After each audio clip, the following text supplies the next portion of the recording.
Hello again guys, so today I want to do a little bit more of a hands-on video.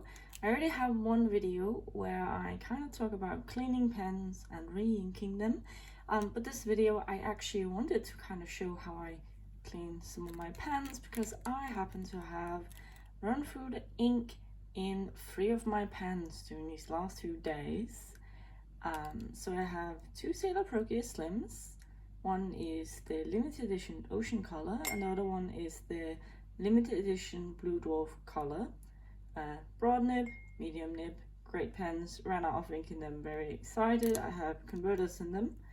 And then I have the Pilot Custom Heritage 91 with a medium nib, which also has the not so well liked Pilot converter in it. Okay, so I have my jar, which I talked about, and I'm just gonna fill that one with some water.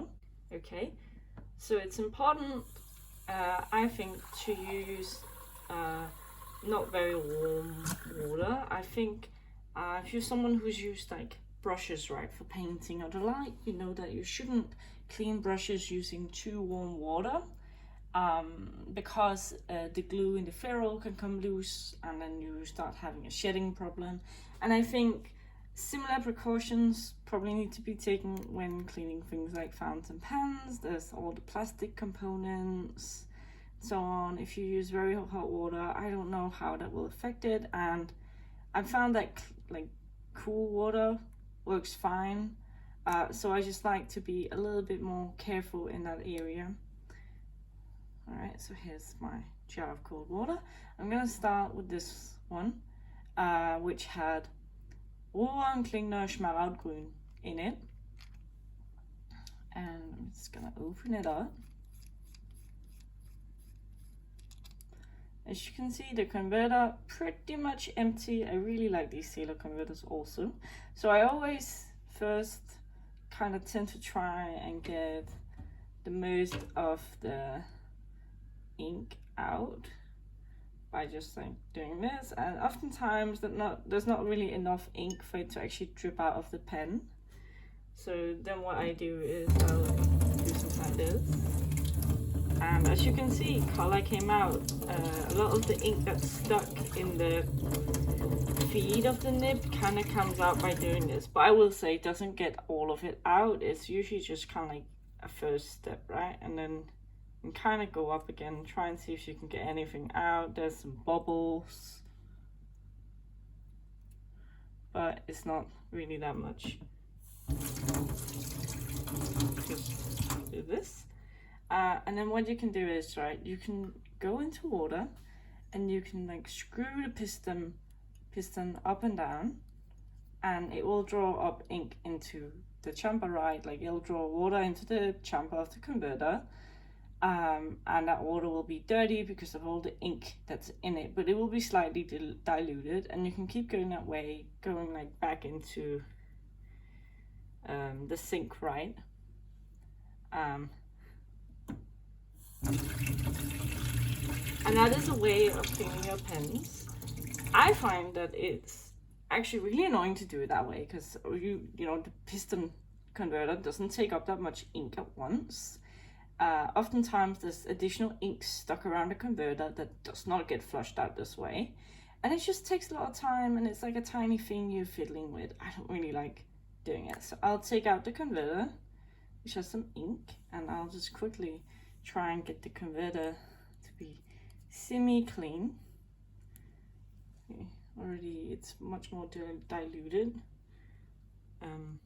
It's important to clean your converters too, of course. Otherwise, next time you go in and you want to do another ink, right, that ink will be contaminated, which might not be a big deal, but some inks can kind of react with each other and cause precipitation. Oh god, that's a difficult word, right? So you can get like solids forming in the ink depending on a bunch of factors. I don't think anyone's actually figure out what makes it happen. It could just be the different chemicals in the ink, right? Like inks aren't made with the same chemicals all the time, and if even like at one ink manufacturer, They can have different formulas for different colors and so on, because different dyes have different requirements. And so even from the same ink brand, you can't be sure if you can mix that ink and it will not, do anything weird chemically. So I always think it's a good idea to make sure you try to get as much ink out as possible to avoid any kind of issues, right? I'd say this converter is pretty clean, so I'm just gonna put that to the side. And then we have the nib section. And I'm taking my ball pipette, which I talked about last time, right? And I'm just kind of making sure it's lodged in there. Now, the sailor pens, they don't have the best fit with ball pipettes, but it's a pretty good fit. And then it's really important you hold the section well, and then you kind of just spray water out, right? Like you press down on the ball pipette and it sends a bunch of water through at once. And this is a much more efficient way of cleaning out a pen, in my opinion, because you're just able to send so much larger quantities of water through at once with higher pressure than you are with a converter. So I think it just works really well. I'm just gonna, now when I do this, the water that comes out is much more clean looking than it was before, where it was all green. Now, some inks are much more difficult to clean out than others are. Also, be careful when shaking. You don't want to drop your nib. And also make sure you have any kind of holes in the sink covered, because you do not want to lose any kind of bits down the drain. But yeah, careful when shaking, because you could, drop your pen. I'll just put it to the side right now, and then I'll clean the other two pens. And yeah, like some inks are much more difficult to clean than others. Some inks are very easy to clean, and I think especially the kind of inks you find that are made by a fountain pen brand and not just an ink brand, they tend to be very user-friendly and clean out very well. Now this pen had Herbin Rouge Grenat in it, which is a deep red. Typically I find reds to be really annoying to clean. There's a bunch of colors in that. Reds can be quite annoying to clean. I feel like they're so saturated often, and they just kind of hang around.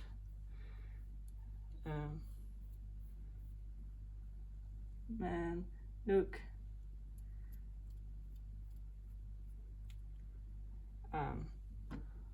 But those the fountain pen companies, they usually have pretty user-friendly inks. Think Waterman, Parker, Lemmy, so on.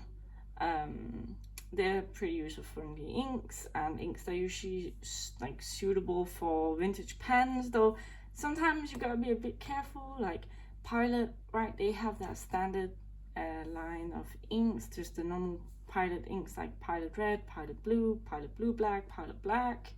But they also have the premium line of inks, iroshizuku, right? Which I would say that definitely some of the inks in the iroshizuku line that are really nice and lubricated. They flow well in your pens, right? And you can tell it's a luxury ink, but they are more difficult to clean, and they're not like this kind of foolproof. Anyone can use it, no problems. And there's also some people who say don't use it in vintage pens. But there's a whole debate on that, and people doing testing and so on. So I don't want to go into that, because that's not a surety. Sailor is another brand, right, that do their own really well-regarded inks. They make so many inks, and in there I definitely wouldn't say all of the inks are user-friendly and so on. They even have pigment inks, which are notorious for needing kind of needing to be cleaned very well out, and be careful about drying, the nib drying out and so on, because the pigment ink, right, it contains physical particles that don't really mix in the same way with whatever medium is used for the ink, right, like water, compared to a dye component. And so you can end up with pigment getting stuck in the feed and so on if it dries out, which is a very annoying situation to have. So Sailor makes that. Platinum has Iron-Gall inks, which Iron-Gall is I think some of the earliest inks ever were made with Asa-gao.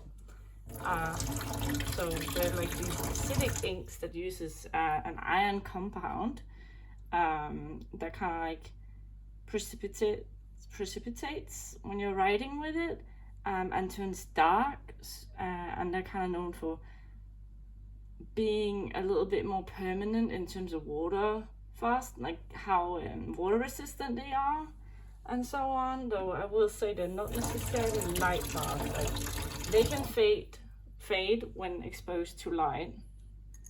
So yeah, but platinum has that, so be careful about this. But mainly like the European manufacturers, I think, are known for having those kind of like good, user-friendly, well-behaved inks, right? Especially Waterman has a really good reputation. I would also say Herbin, they do have their own pens, but they're not really, like, I think, known as a pen company as opposed to an ink company. I would say a lot of their inks are actually really user-friendly and work well even in older pens. They are also a very old company, but that's not like in their standard line of inks. Don't use their shimmer inks in a vintage pen, please. But standard line of inks. Oh, turning the water red over here. See, this just takes a while. So this is gonna be my last pass through with the converter before cleaning that out. Nice. I'm just gonna put this to the side and quickly clean the converter. You don't want ink drying in there and being even more annoying to get out. Like really, sometimes you get a pen that's been left for too long and the ink like has completely dried out in the pen because the water in the ink, it evaporates over time, and it will have gotten into all these little like nooks and crannies and be really annoying to get out. When that happens, it can be a good idea to have something like an ultrasonic bath, which is a device like last time I described, can be used for cleaning things like jewelry. Basically, it works by like you have a water bath that gets like vibrated with ultrasonic waves, is my understanding, and that kind of helps shake up all the dry ink, right? That's in like the nooks and crannies and is hard to get by normal cleaning methods. Oh, sometimes it can also be, if you don't have that, you can also do like a soak. Different materials might do different with soaks, and what I mean by that is, for example, if you have a pen that is made from ebonite, which is vulcanized rubber, so like a different kind of material, right? You might not want to soak that for long amounts of time. Or if you have a pen that's made with wood, probably don't want to soak that. Or urushi, I don't know for 100 about urushi, but urushi pens, I believe they're usually ebonite bodies that are then lacquered with traditional Japanese urushi lacquer, right, which comes from a plant. Okay, let's say this is clean now. But something like a lot of pens you can kind of soak overnight in hopes of getting most of the ink out. Yeah, this one will probably take a bit to dry. I'll see when I set it over to dry if like an excessive amount of ink comes out of it or what. Okay, last pen, the Custom Heritage 91 by Pilot. And this one has just the most annoying converter. Has the I think it's the Con 40, Con 20, Con 50. I don't know what Pilot. Oh, some purple.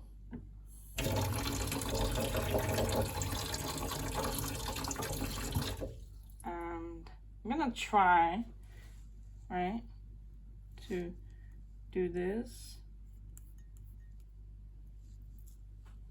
It doesn't suck up a lot of ink.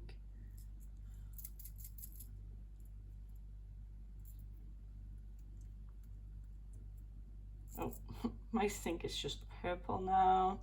I'm just gonna get this converter out. Sometimes they're really annoying to get out. Yeah, that converter really needs a clean.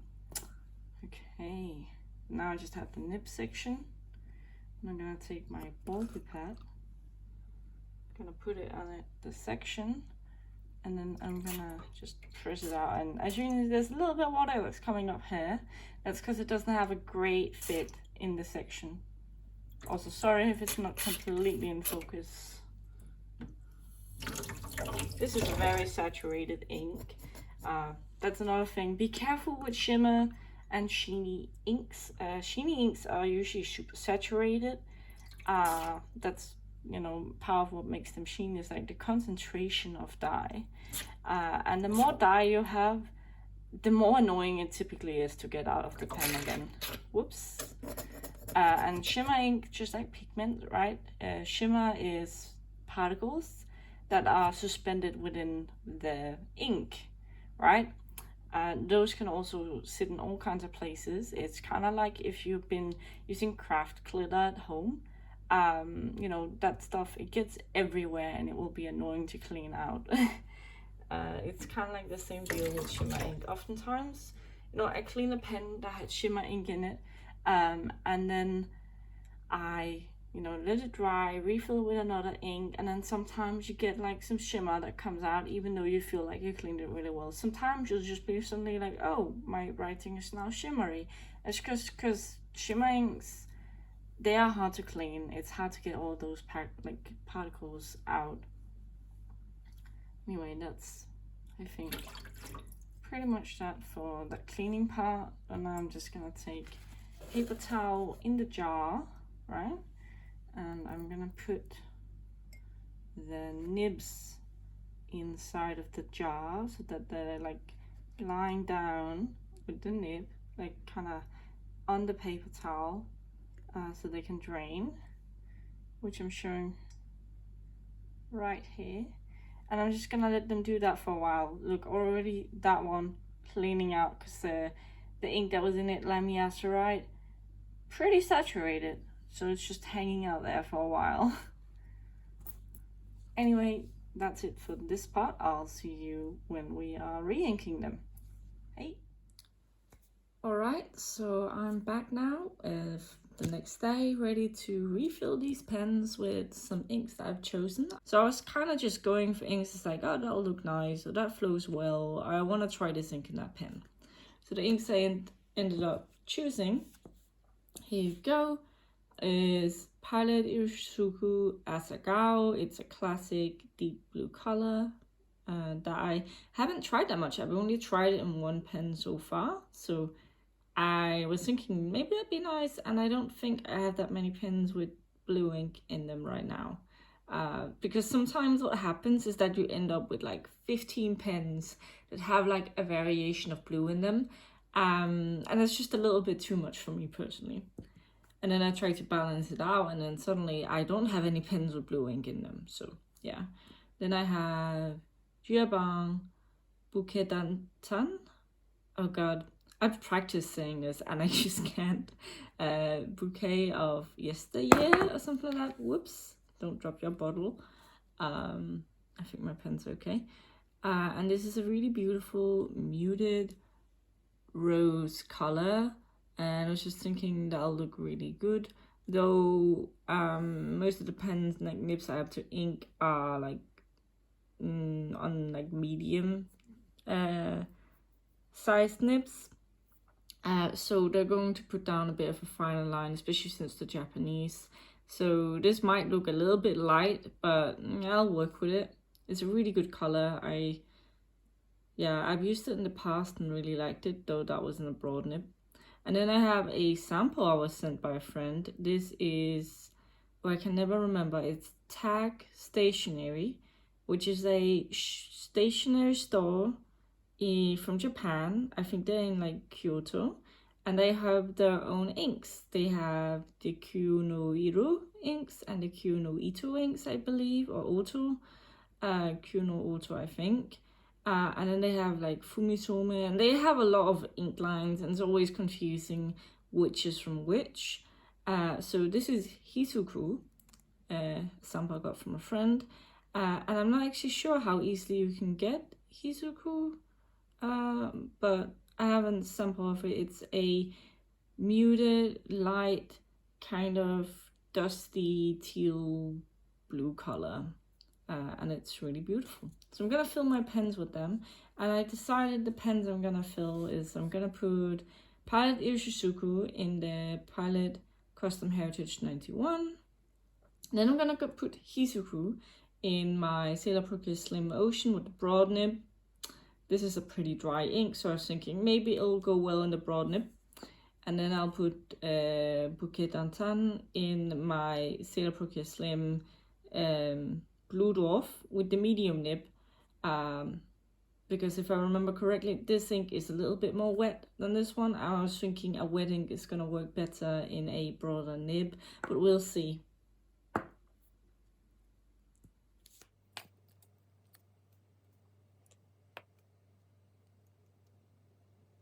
Always have to be really careful when you're filling from a sample. This is a really full sample, thankfully.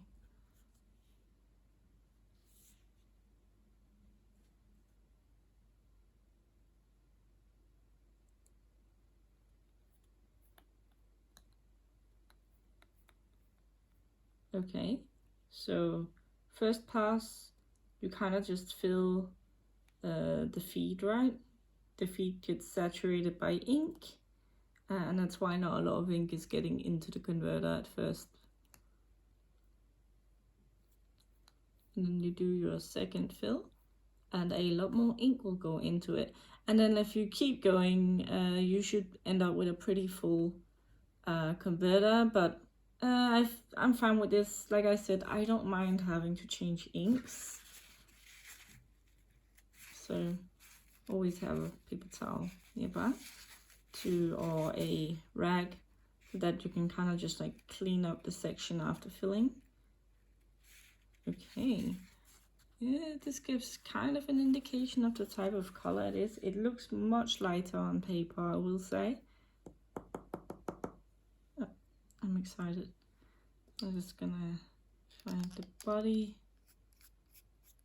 Also, it's probably a good idea if I put the lid on this.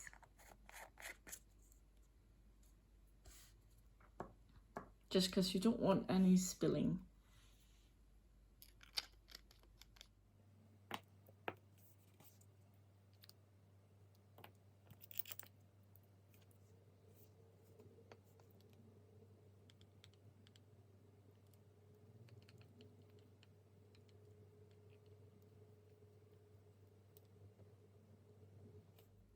All right, that's adequate.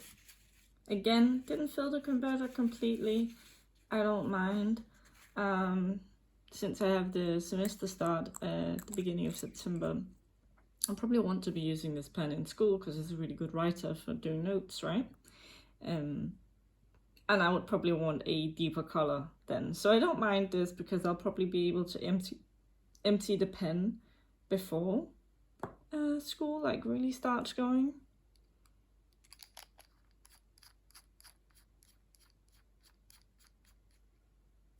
Okay. And then we have the last one, the one with the annoying converter.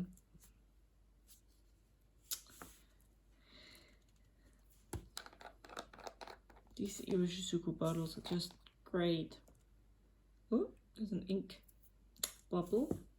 Oh, and they also have larger openings. Probably one of the things like filling from converters or like filling with converters from samples can be quite annoying. You can't really fill when they go low. I really like using a syringe, an ink syringe with a like a sample. Oh, as usual, like no ink, but yeah, that's a pretty good fill considering what pen this is. You also see the beautiful blue color.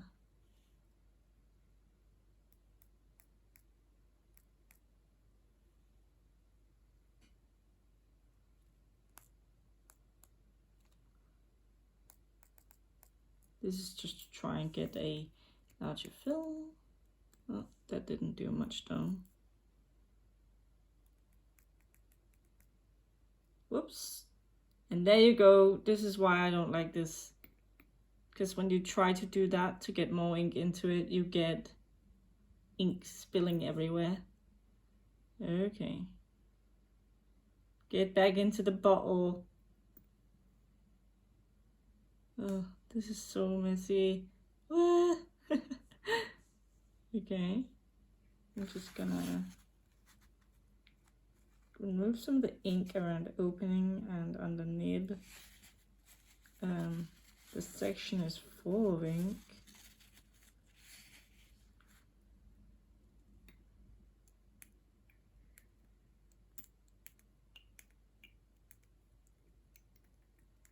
Whatever, I'll just do another pass. Yeah, we won't get this full today. I just don't want to deal with blue ink everywhere. This is why I don't really like that converter, because that is like the trick to get it full. You can fill it with an ink syringe. I just found that the ink syringes I have a hard time fitting into the converter well enough to like get a good fill. Though I have a friend who says he just does that.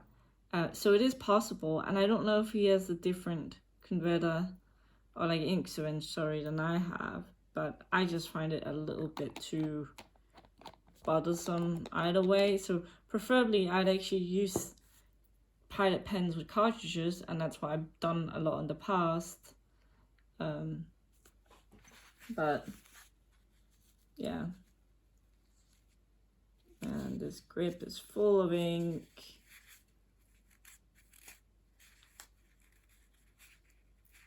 See, last time I filled, I was actually really lucky, right? With not really getting ink anywhere. But this time did not work so well for me. It's a really beautiful ink though. All right, that should be ready to go also.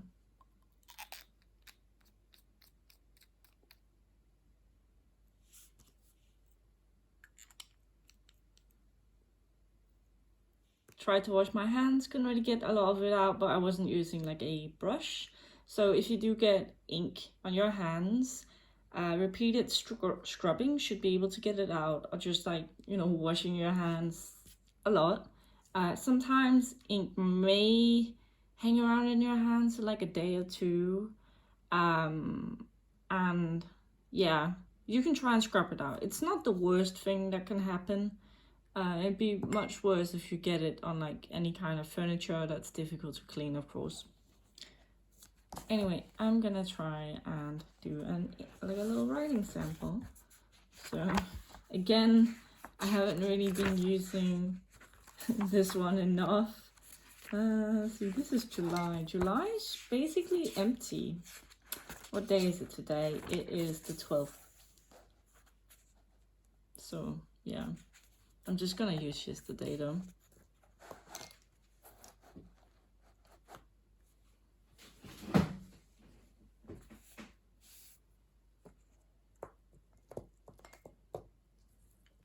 And all of these pens should be ready to write. So this is the Sailor Pro Gear Slim in the ocean color.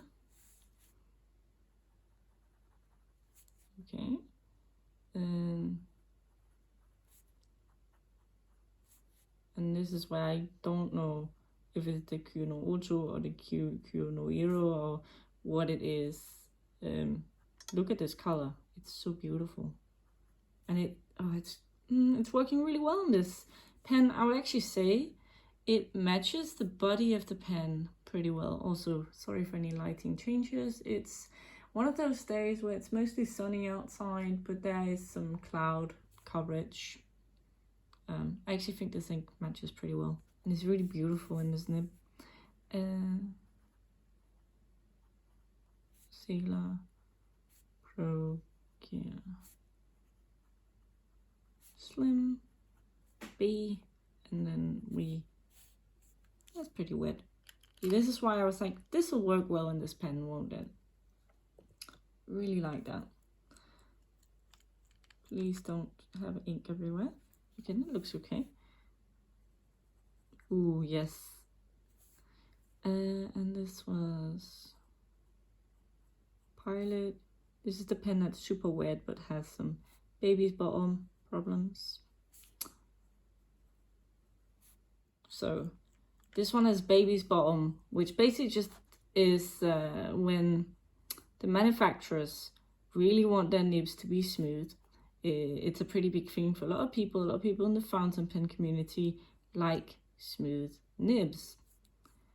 And they like them wet too, oftentimes. So wet. And that kind of pushes, I think, manufacturers to want their nibs to be smoother and smoother, because that seems to be what a lot of people really like, and it's something people talk about on the internet. People will ask, what is the smoothest nib you've used, right? And there's a lot of people who have problems using sailor pens because or platinum pens, because they feel like they're not smooth, right?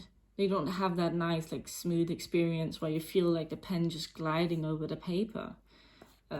So what the manufacturers will do, if they make their own nibs, they will have the nibs be smoothened a lot. And sometimes what happens during that is that they smoothen it so much that that slit that's in the nib where the ink actually flows, the edges of that also get smoothened, they get rounded off. And that is a bit important, because if those edges are not rounded at least a tiny bit, you can end up with a nib feeling scratchy, like straight up scratchy when you write with it, if one lifts, like tine lifts a little bit, depending on how you hold the pen. But they end up over smoothing those edges where the ink flows to the point where you end up getting kind of like a cavity, right? Like where you get like it's too round and ink ends up just sitting in there instead of actually touching the paper because of the surface tension of the ink. So that's basically baby's bottom, where it's like a baby's butt, right? It's where it's just kind of like too rounded and the ink doesn't want to flow onto the paper then, and then you need to like either use a very well flowing ink or you need to kind of press harder so that the nib touches more of the paper and that ink on the nib can kind of help. Because usually it's something like with baby's bottom, once you get going, the nib will write. Okay, so this is bouquet dantan. Yeah, like once you get going, the nib will write, but then if you stop, you might have to do the entire like pressing down a little bit more. And like fountain pens are not really meant to be used with a lot of pressure. The entire idea of them, right, is that they write effortlessly without pressure, and that's why a lot of people like them and why they're really good for writing for a longer amount of time. Because if you've tried writing like pages using a ballpoint pen, like a cheap Bic or something, right, you can get fatigue in your hand, because those ballpoint pens, they require you to press down hard for them to actually produce a dark line. And that's why something like a gel pen might feel better for a lot of people, or rollerball, because the ink is just more smooth flowing in those, like smoothly flowing. Oh, I love this ink. This looks really beautiful in this nib, actually. I'm so happy I chose this. Not as wet though, but it's fine. So yeah, that was me re-inking, cleaning pens, you know, in this different order, showing off the inks, talking a little bit about nibs. I hope it wasn't too much. I'm just gonna try and show off the ink. It's very beautiful. This looks very saturated. There's actually some sheen on Asa-gao, which I don't think I can show off that well. But yeah, I hope you enjoyed this video. And please tell me what you liked, what you didn't like, what you would like to see in the future, and I hope you have a good day. Hi.